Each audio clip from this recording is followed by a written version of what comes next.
Who are you out there? Where have you been? And where are you going?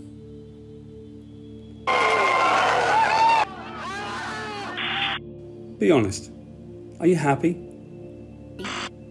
What are you so afraid of? What makes you angry? What was the last thing you posted on social media?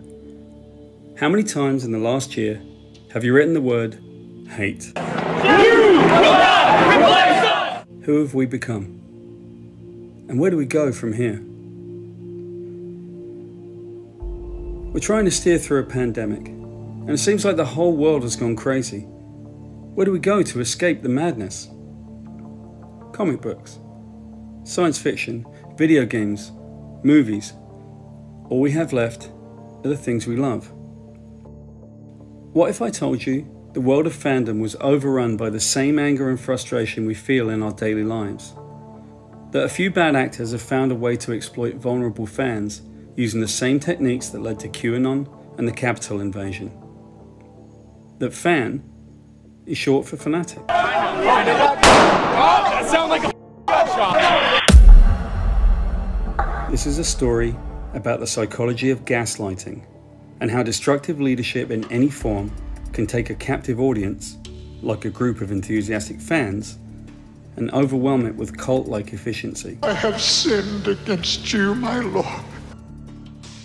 This is the story of how one such fan group raised over $2 million for Axanar, the Star Trek fan film that was never delivered and almost ruined it for everyone. It's an investigation into toxic fandom. Alec was mean to me. That opens up a series of wormholes no one expected to find. How much damage could a fan film do? How much damage can you imagine? And I'm gonna grind you into the fucking ground. My name is Paul Jenkins. I have worked in the entertainment industry for over 30 years, beginning with the Ninja Turtles and working my way through Marvel, Activision, Sony, and many others.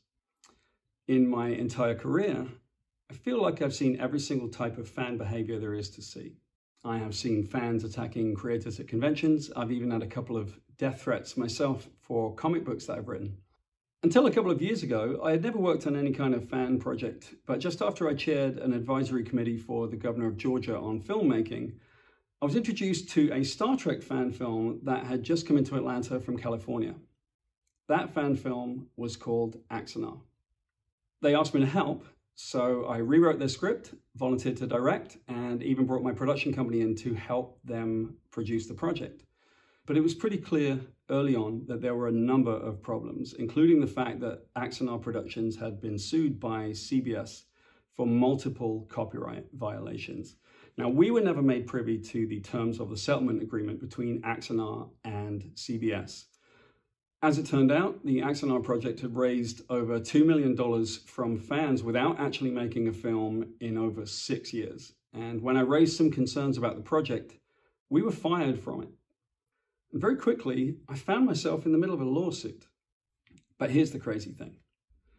The first director of the project, Christian Gossett, also raised some concerns and found himself in the middle of a lawsuit. And the second director of the project, Rob Burnett, resigned from the project, and you guessed it, he found himself in the middle of a lawsuit.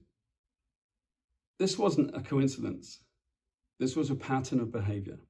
And it's what we see every day in the fan community in the world around us, from malicious lawsuits, online bullying, and especially attacks against others, directed by demagogues and narcissists. People are living in fear of retaliation just because they made a film, or they wrote a book, or maybe they were a woman working in the video game industry. Now, the philosopher John Stuart Mill was the first to tell us that the only thing necessary for the advancement of evil is for good men to stand by and do nothing. And what he meant by that was all of us.